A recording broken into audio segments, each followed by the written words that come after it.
Hoje nós vamos começar a ver um dos assuntos mais interessantes do nosso curso, que é a lei de Faraday.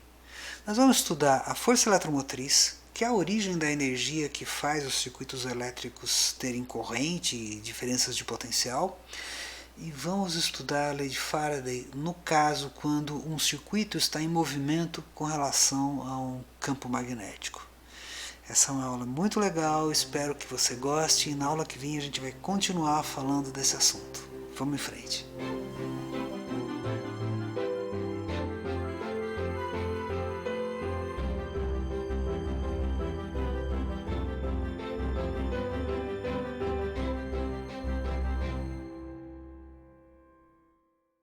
A corrente elétrica no circuito, em geral, é a mesma em todo o circuito, exceto em linhas de transmissão, quando o comprimento de onda é muito menor que o tamanho do circuito em si. Mas, em geral, a gente pode considerar situações como essa muito práticas, muito simples e recorrentes. Corrente em todo o circuito, onde está a bateria, o resistor e os fios, é a mesma e vai para o mesmo lado. Na parte dos fios e do resistor, a gente tem a lei de Ohm. Quer dizer, a corrente está no mesmo sentido do campo elétrico. Então, se a integral do campo elétrico do polo positivo da bateria, passando pelo resistor e voltando por baixo, apresenta a mesma direção para o campo elétrico em toda a extensão, significa que nesse trecho a gente tem um resultado positivo na integral. Em eletrostática, a integral do campo elétrico ao longo de um circuito fechado é zero. Então a única forma da gente ter essa integral do circuito dando zero é que dentro da bateria o campo elétrico está na direção contrária. E é verdade, se você considerar a bateria, ela tem um polo positivo e um polo negativo, o campo dentro da bateria aponta na direção contrária do sentido da corrente. Isso significa que outras forças estão participando desse sistema para que as cargas se movam. É disso que trata o estudo da força eletromotriz. Numa bateria, essas forças têm origem química. Numa célula fotovoltaica, essas forças têm origem na luz que fornece energia. Num cristal piezoelétrico, essas forças têm origem na pressão sobre o cristal piezoelétrico. Num termoelétrico, numa junção termoelétrica, como um termopar, essa força tem origem num gradiente de temperatura, ou seja, no fornecimento de calor para o material. Num gerador de usina hidrelétrica, essa força tem origem num campo magnético no qual as espiras se movem nesse campo magnético. Então, a força eletromotriz é uma força de outra natureza que não dá para ser explicada simplesmente pelo campo elétrico, que não deixa de ser força por unidade de carga. Mas agora nós vamos ter uma força de outra natureza que vai participar junto com o campo elétrico para que a gente possa garantir o movimento das cargas. Como é que a gente faz isso? Vamos estudar então o assunto força eletromotriz. E a gente vai definir a força eletromotriz partindo da ideia de que existe uma força que eu vou chamar de força de fonte, que tem a ver com a fonte de energia do sistema.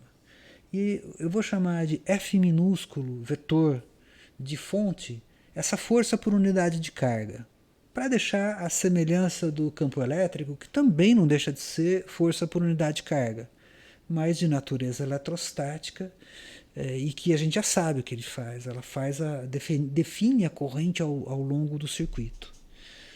É a composição dessas duas forças por unidade de carga que compõe a força total que as partículas sofrem dentro do circuito. Nós vamos definir a força chamada de eletromotriz como sendo a força total integrada sobre todo o caminho do circuito. Então, fazer essa integral da força total sobre todo o caminho do circuito define para a gente a força eletromotriz, mas se você considerar que a parcela dessa força total correspondente ao campo elétrico, sua integral sobre o circuito todo dá zero, significa que a gente pode dispensar o campo elétrico dessa conta e ficar só com o termo de fonte e fazer a integral sobre o caminho ao longo do circuito. Isso vai dar para a gente uma grandeza que é medida em volts, que é a força eletromotriz. Assim como a integral do campo elétrico também resulta numa grandeza em volts. Em geral, a força eletromotriz não se aplica a todo o circuito. Ela pode estar confinada a uma região do circuito. Por exemplo, dentro da bateria.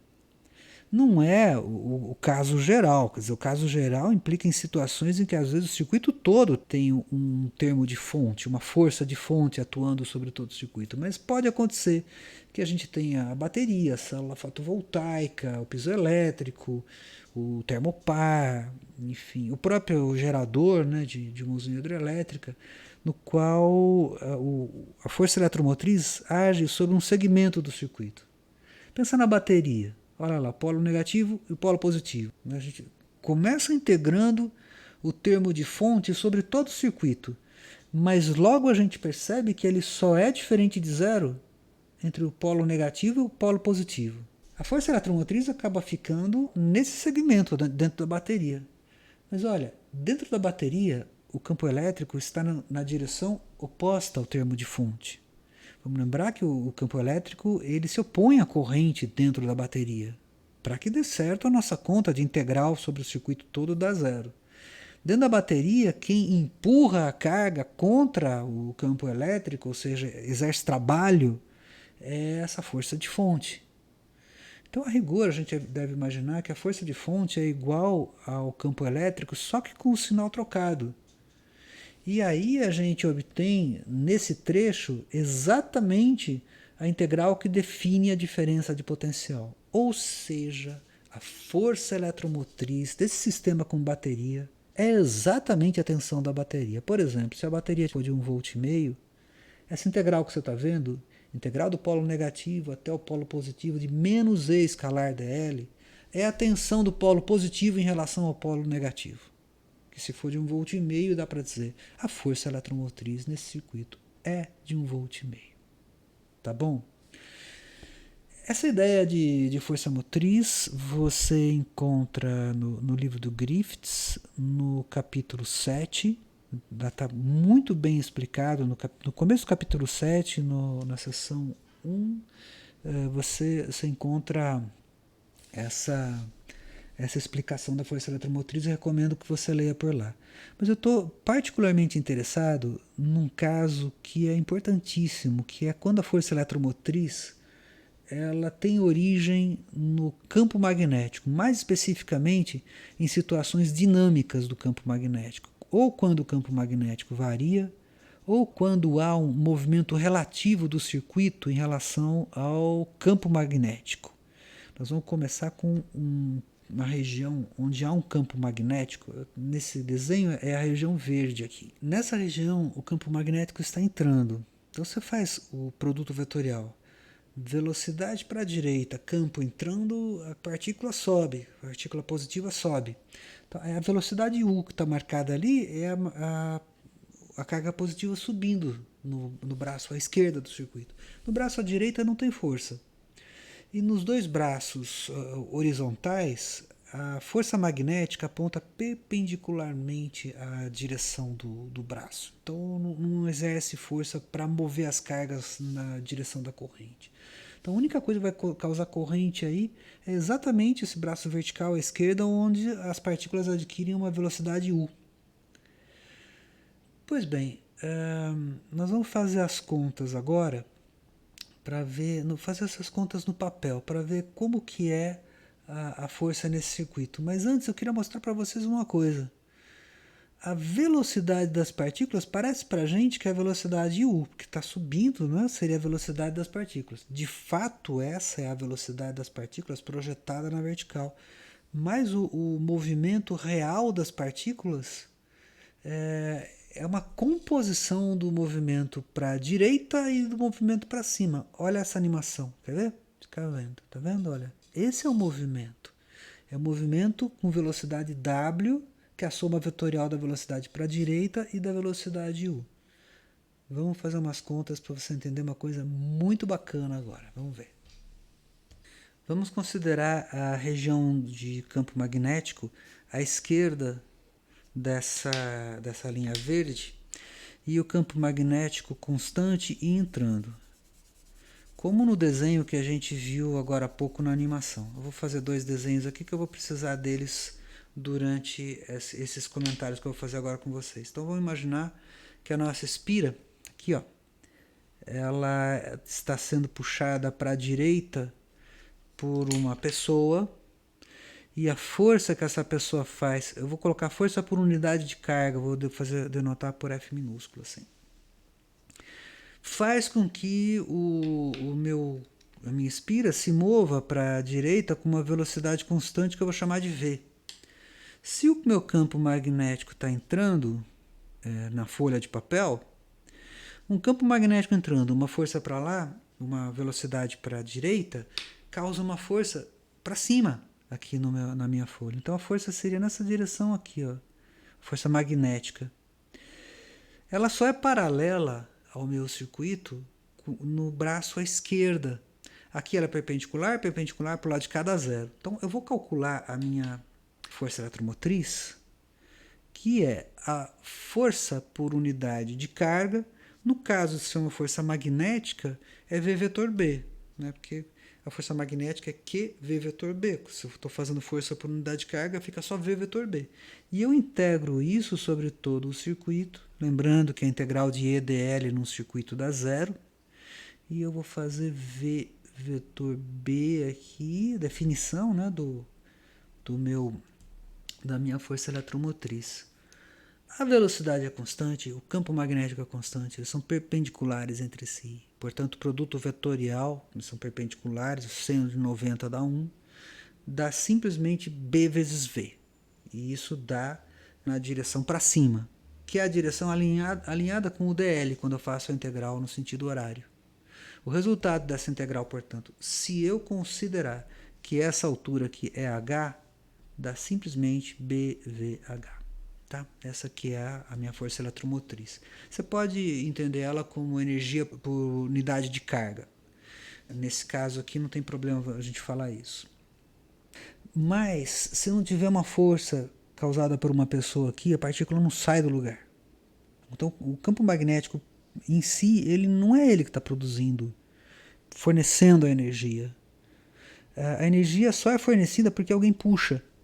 E é esse puxão que está fazendo a minha partícula subir. O que eu quero fazer agora é demonstrar que é exatamente esse puxão que faz a partícula subir. Vamos ver como. Então, primeiro eu vou considerar não mais a minha espira como se ela tivesse uma foto da espira parada, assim, mas eu vou considerar a espira de fato em movimento, como ela está. E eu vou fazer esse pontilhado aqui para considerar a posição inicial da minha espira durante o movimento das cargas que estão aqui na espira. Se ela anda com velocidade V para a direita, assim, para cá, né? Tá vindo para cá com velocidade V, uma carga que tivesse bem no cantinho aqui embaixo e estivesse subindo, porque sim, eu estou puxando, a força eletromotriz faz com que a partícula vá na direção vertical, suba. Ela vai ter 2 componentes, um componente devido a uma velocidade U para cima aqui e uma velocidade V para a direita. Então, se eu for considerar o movimento da partícula seguir ponto a ponto, ela faz um negócio assim, ó. Ela vem subindo e vem até esse ponto aqui em cima. A direção aqui dessa velocidade eu vou chamar de W, é uma velocidade W assim, que é composta por uma velocidade U para cá e uma velocidade V para cá. Assim. Então a minha velocidade W dá aqui, ó, nessa posição aqui. Eu vou desenhar aqui assim, fica aqui o W, que é a soma de U mais V. Esse ângulo eu vou chamar de θ. Tá certo. Vamos retomar aqui a nossa situação. Agora a espira já está nessa posição aqui e a pessoa fez uma força assim. Aí vem a primeira informação importante. Essa força tem que ser feita exatamente para se contrapor à força magnética que empurra a espira para trás. Se você considerar a direção do movimento da partícula, que é essa direção W que está aqui, a força magnética, ela é, por unidade de carga, U mais V vetor B. E a componente dessa força na direção que essa pessoa aqui está fazendo, está considerando, você pega o U tá para cima, o V tá para baixo, a força tá para trás. Então é só essa componente aqui que interessa para a gente. Essa componente aqui, como ela está na direção do movimento, ela não tem projeção da força na direção horizontal, só na direção vertical. Então, se eu pegar só o vetor B, eu vou ter uma força nesta direção aqui. O vetor B. Então, eu tiro esse termo V daqui, eu fico só com a componente o vetor B na direção do movimento. Então, eu vou colocar na direção X aqui, vamos dizer que seja X para cá. Tá? Então, fazer um produto escalar EX aqui, EX aqui, eu tenho só esse pedaço aqui, porque o EX escalar com o resultado de B vetor V dá perpendicular à direção X. Então, eu fico com uma força na direção do movimento, que é B vezes U. Tá? EX escalar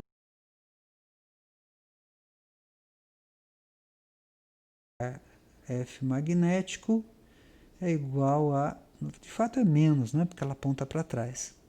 E isso aqui tem que ser igual à minha força feita pela pessoa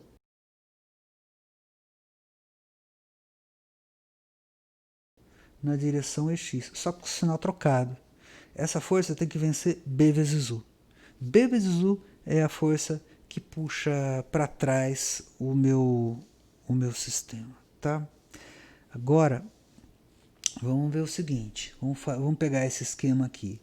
Eu tenho uma força aqui para cima,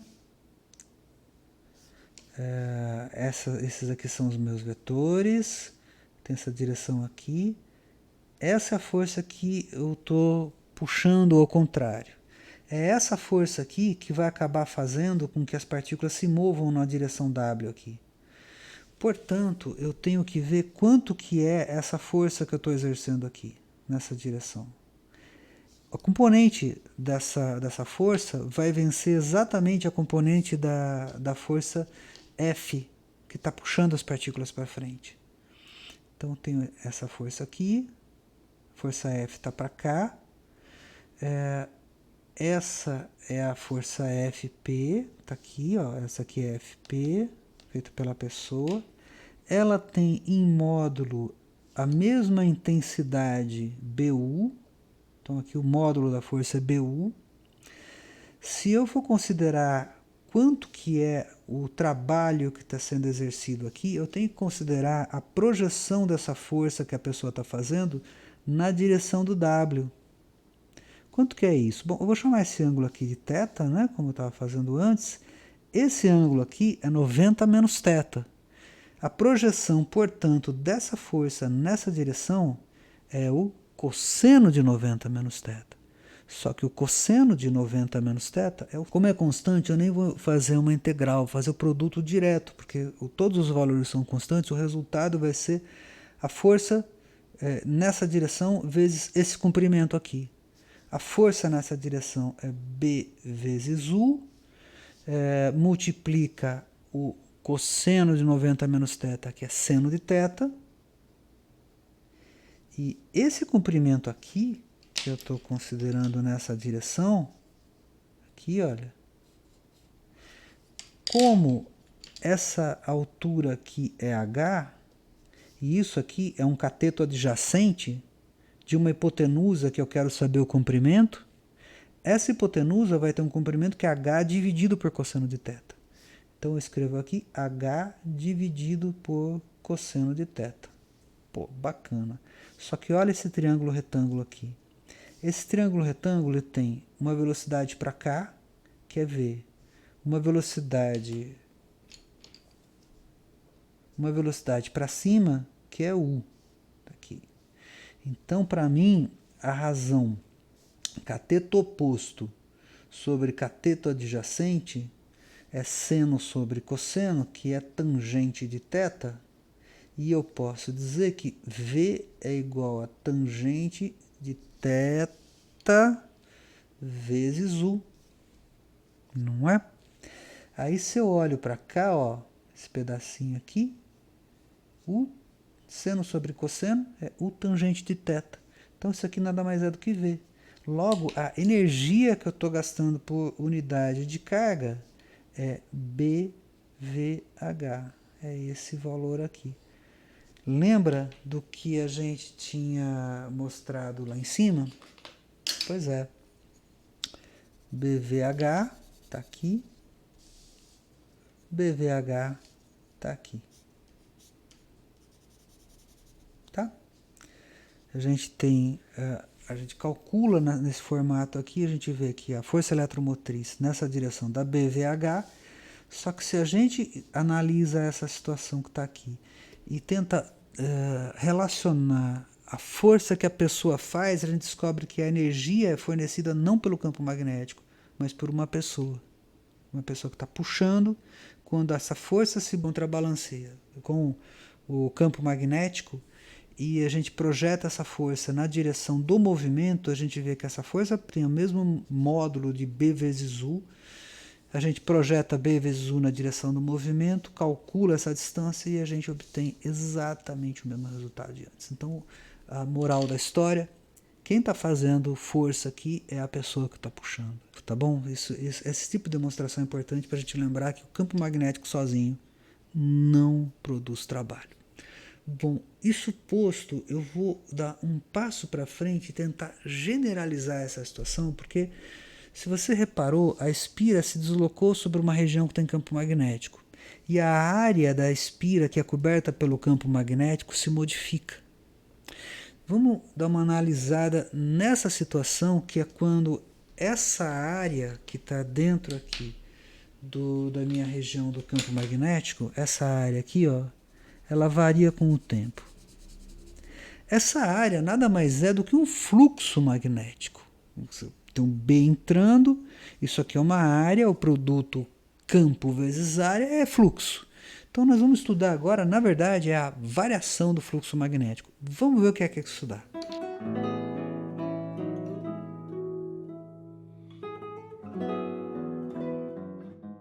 O problema que a gente vai descrever agora é assim. Você imagina uma espira num formato qualquer, o formato é arbitrário.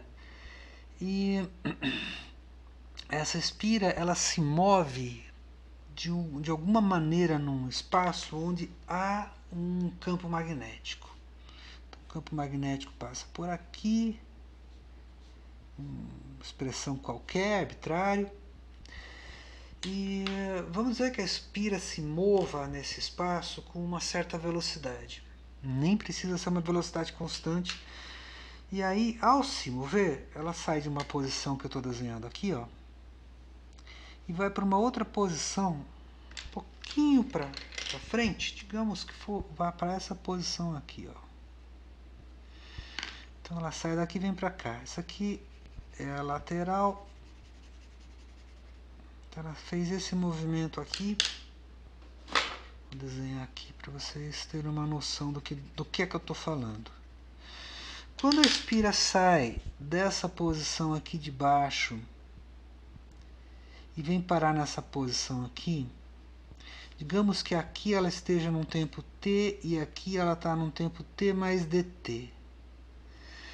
A área coberta pela superfície contida nesses dois caminhos que a gente está vendo aqui, o caminho relativo a t e o caminho relativo a t mais dt, corresponde a uma variação do fluxo. Olha só como. Primeiro, o fluxo magnético no tempo t, aqui, ó, ele corresponde à integral de B escalar ds nesse pedaço aqui. Quando eu faço um deslocamento para um novo valor do fluxo em t mais dt, o novo fluxo que eu tenho é o fluxo dessa área aqui de cima, azul, que eu vou pintar aqui para vocês verem aqui de cima. Mas a área que é delimitada por essa linha aqui, ela não precisa ser uma membrana plana passando aqui. Ela pode ser uma membrana assim, olha, eu vou desenhar aqui de novo as superfícies. Ela pode ser uma membrana que faz esse contorno aqui. Ela sai dessa borda aqui e vem aqui para baixo. Vem aqui para baixo. Ela faz essa parede e faz esse fundo aqui. Por que eu estou falando isso? Isso aqui é igual a isso aqui. É a mesma coisa. Por que eu estou falando isso? Porque o divergente de B é igual a zero. O que significa que a integral sobre uma superfície fechada de B escalar ds vai ser sempre zero. Significa que se eu fizer a integral desse cara mais essa tampa, assim, essa tampa aqui, esse amarelinho aqui em cima, fizer uma integral aqui com o vetor orientado na mesma direção aqui, ó, assim, esse cara vai dar o mesmo valor que esse aqui. Tá? Por quê? Porque esse mais esse com o sinal trocado, virado para baixo aqui, é com o sinal trocado. Tem que dar zero. Então, tanto faz eu fazer essa tampa, como fazer a integral desse mesmo limite aqui, mas não nessa superfície plana aqui, mas na superfície que vem de baixo. Tá? Então, recapitulando, o fluxo φ dessa superfície aqui, eu posso escrever simplesmente como a integral dessa área aqui de baixo. O fluxo dessa daqui eu posso escrever em função desse fluxo aqui. Como? Eu pego o limite de t mais dt e ao invés de integrar aqui em cima, eu puxo uma parede até aqui embaixo. Considero o mesmo fluxo φ de t que está aqui, que também está orientado para cima, os dois estão orientados para cima aqui, só que a diferença desse com esse é justamente essa parede aqui. Tá? Então, φ de t mais dt menos φ de t, o fluxo desse menos o fluxo desse, é exatamente essa parede que está aqui. Exatamente a parede, e agora eu vou desenhar a parede à parte aqui pra gente, desenhar assim, ó. Se eu estou considerando o fluxo apontando para cima da superfície de baixo, aqui seria assim, né? Então a continuidade dessa parede é um fluxo apontando para dentro aqui, ó, na parede. Porque essa é a continuidade dessa superfície, a superfície ela sobe pela parede. Então é um fluxo apontando para dentro. Vamos lembrar do teorema de Stokes, que quando eu tenho uma superfície e eu estou orientando a direção do fluxo assim, a regra da mão direita dá para mim uma circulação nesse sentido. Tá? Que seria no sentido anti-horário, se o fluxo estiver para cima, pega a regra da mão direita, está aqui assim. Agora, olha que interessante, né? O fluxo magnético, assim como o fluxo elétrico, é definido por uma integral desse tipo. Então, esse fluxo aqui seria integral sobre uma superfície não fechada, uma superfície B escalar ds nessa superfície aqui, ó. Esse é o φ de t, então seria nessa superfície. O φ de t mais dt também, só que seria na superfície em t mais dt. Também é B escalar ds. Qual é a superfície que a gente faz isso? É essa superfície inteira aqui, ó. Essa mais essa aqui de baixo. Seria essa parede aqui, mais a tampa de baixo, que corresponde a esse limite aqui, tá? Então, o que a gente tem é a integral dessa parede. Vamos calcular a integral dessa parede. Olha que interessante. Se eu considerar que cada ponto daqui corresponde a um ponto do outro caminho que circunda, A diferença de um ponto para o outro é exatamente a velocidade com que a espira se moveu nesse ponto que multiplica dt. Um vetor mesmo. O ponto sai daqui e vem para lá. Quanto que ele andou? V dt. Isso não precisa ser constante, ele pode ser um valor em cada ponto aqui. Tá? Assim. Agora, olha, a área, se eu considerar, por exemplo, eu vou pegar aqui um segmento aqui desse digamos que tenha um V que faça uma curva, que ele vai torcendo assim. Esse aqui é o meu V. A área de toda essa circunferência eu posso escrever de uma forma muito interessante, os livros usam isso. Eu vou fazer VDT, produto vetorial dl, isso aqui dá uma área, tá? O VDT dl dá uma área aqui para mim. É exatamente essa área aqui, ó. Assim, um paralelogramo. Porque essa projeção aqui, essa altura, base vezes a altura do paralelogramo, essa altura aqui é o V projetado nessa direção aqui. Se eu pego o ângulo entre o DL e o S, isso aqui é θ. Essa projeção aqui é o seno de θ. Então o seno de θ aparece justamente no produto vetorial. Fica VDT dl seno de θ, que é o ds. Em módulo, o ds é VDT dl seno de θ. Tá? E isso aqui então é a minha área. Tá? Note que ds é um elemento de superfície. Aqui aparece o produto de dois infinitesimais proporcionais a comprimentos, VDT e dl. Então agora a minha área é essa. Para eu fazer o valor calcular o fluxo, o B escalar ds para mim agora, que seria φ de t mais dt menos φ de t, que eu vou chamar de dφ.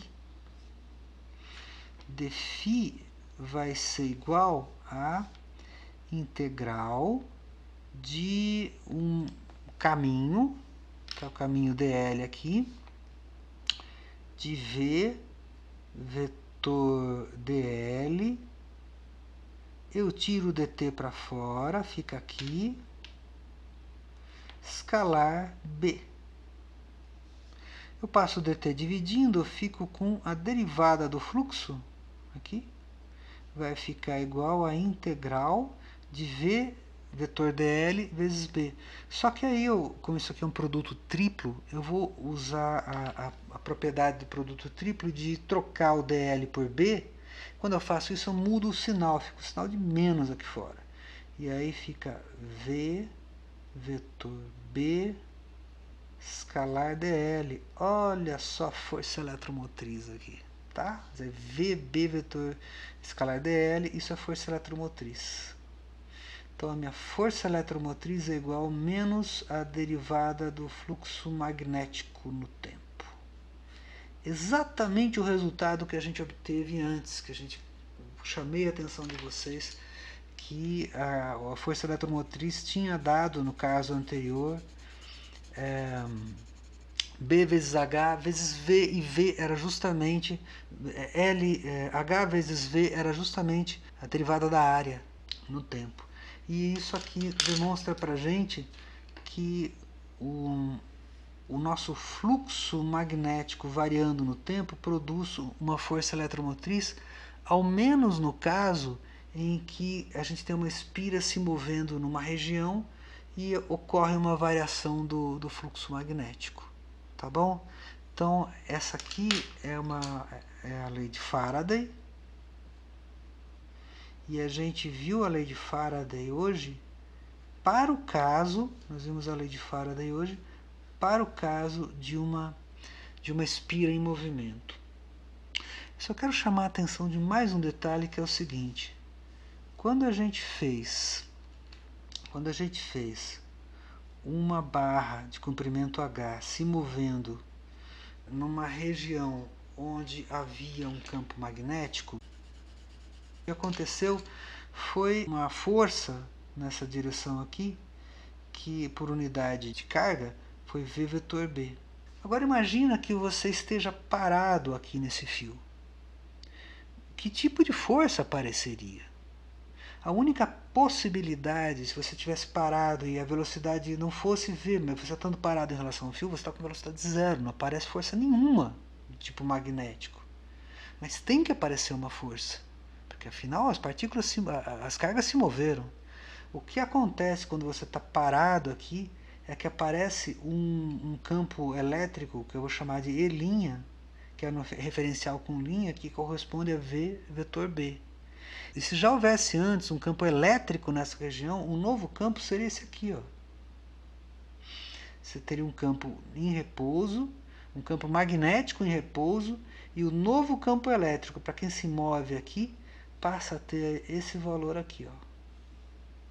O campo elétrico no referencial com linha, que é o referencial de movimento aqui da minha barra, passa a ser o campo elétrico em repouso mais V vetor B. Então, o que eu tinha dito lá na aula 5.1, isso depende do observador, é o valor do campo elétrico e do campo magnético. O que acontece nos diferentes referenciais, nas diferentes velocidades, é que o campo elétrico e o campo magnético mudam de valor.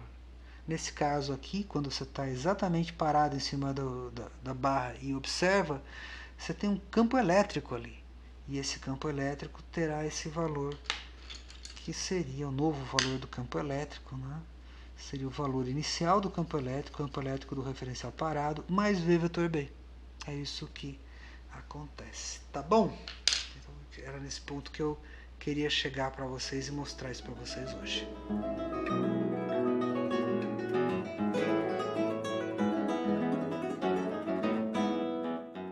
Bom, o que eu queria mostrar para vocês hoje, então, era a força eletromotriz, a definição de força eletromotriz. E a gente viu que no circuito elétrico não tem só o campo elétrico circundando todo o circuito, mas também tem uma força de outra natureza, que pode ser uma força de origem magnética, que pode ser uma força de qualquer outra natureza que produza o movimento das cargas, como, por exemplo, uma bateria, que é uma energia química que provoca o movimento. E a gente mais uma vez demonstrou que não é o campo magnético que produz trabalho, mas é algum outro fator que indiretamente, através do campo magnético, faz com que surja uma força eletromotriz numa espira. E isso é muito importante, já que nunca o campo magnético por si produz trabalho num circuito. E a gente demonstrou no final das contas que, pelo menos para o caso de uma espira em movimento, a força eletromotriz é a derivada temporal do fluxo com um sinal de menos na frente. Nós vamos explorar mais isso na aula que vem.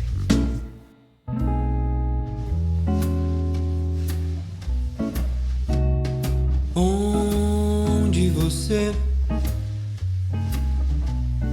lava sua roupa, que eu quero saber, que eu quero saber, para poder ir lavar com você. Onde você lava sua roupa, que eu quero saber, que eu quero saber, para poder ir lavar com você.